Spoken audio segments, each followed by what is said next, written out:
आत्मा की सवारी एक डरावनी कहानी। यह एक दुर्भाग्यपूर्ण घटना है।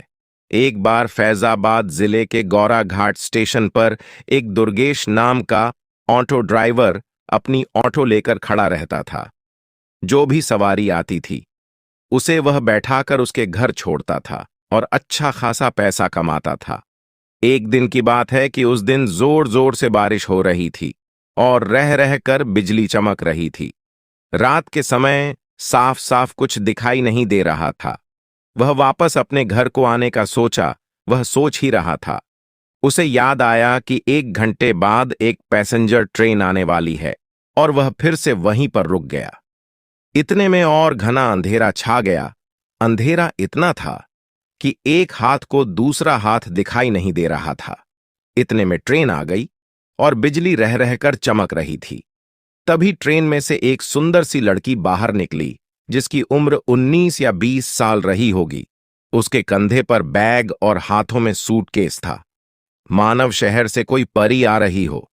और वह सीधे मेरी तरफ आकर रुकी और बोली, मुझे रामपुर जाना है, क्या आप मुझे वहां तक छोड़ दोगे?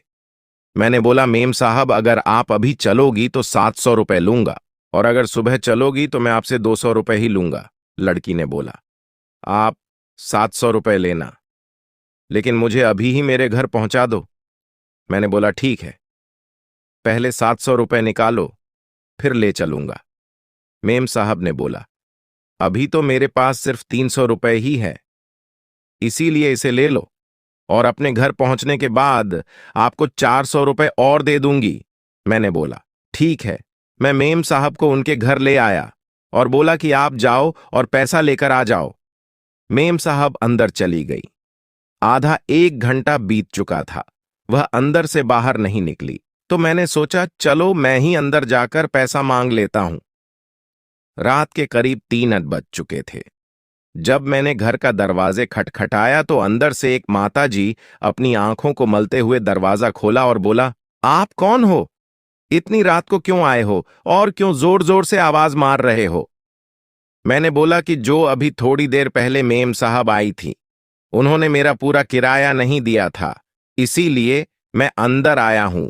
माताजी ने बोला कि यहां पर तो केवल मैं और मेरे पति रहते हैं, यहां पर तो कोई मेम साहब नहीं रहती है। बात करते करते सुबह हो गई।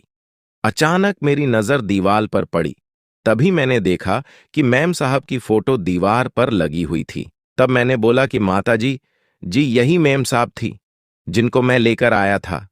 माताजी रोते रोते बोली, बेटा ये कैसे हो सकता है, क्योंकि ये तो 5 साल पहले ही ट्रेन के नीचे आकर कट गई थी। उसकी मृत्यु हो गई थी। तब तो मेरे होश उड़ गए और हाथ पैर ठंडे पड़ गए। मैंने बोला, मैं जाता हूं, मुझे कोई पैसा नहीं चाहिए। और मैं जोर से दौड़ा और ऑटो रिक्शा तक आया। ऑटो में बैठकर ऑटो को जोर जोर से भगाने लगा। तभी मेरी नजर पीछे वाली सीट पर पड़ी तो मैंने देखा कि 400 रुपए पड्डीढे थे। मैंने पैसे लेकर मंदिर में चढ़ा दिया और भगवान से प्रार्थना करने लगा कि मेम साहब की आत्मा को शांति मिले, और तभी से ही मैंने रात को ऑटो चलाना छोड़ दिया।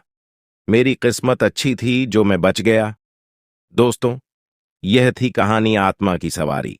कहानी आपको कैसी लगी कमेंट में जरूर बताएं। वीडियो को लाइक करें, चैनल को सब्सक्राइब करें। मिलते हैं एक और नई कहानी के साथ। वीडियो को पूरा देखने के लिए धन्यवाद। आपका दिन शुभ हो।